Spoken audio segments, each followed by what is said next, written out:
Okay, and this is the second to last stitch, so you just go ahead on the second to last stitch, you do the same.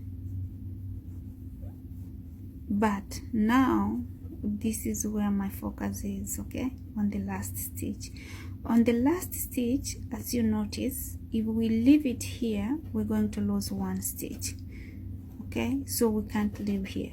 So but as you can see, we have two stitches, we have one loop here. We can make one stitch here, right here, and the next stitch we have to go ahead and make it on these two loops. See these side loops right there?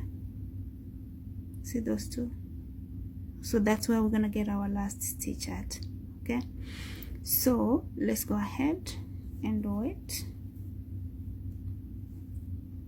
So you insert hook into the current stitch, you pull to have two loops on the hook, and now you insert hook into this side two loops, okay, the edge ones. See those two right there?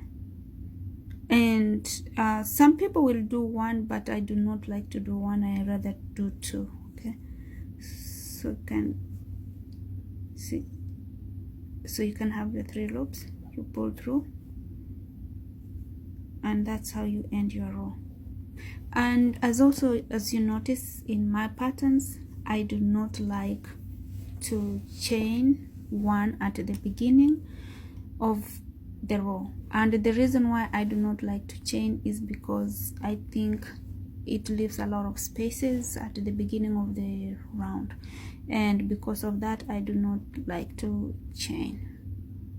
So, and that's the reason why. So I always like my work neat and tight, so when I work on the edges I don't have to start figuring out which stitch whatever. So I know that in every place that I work on, each edges represent only one stitch, and that's what I usually do.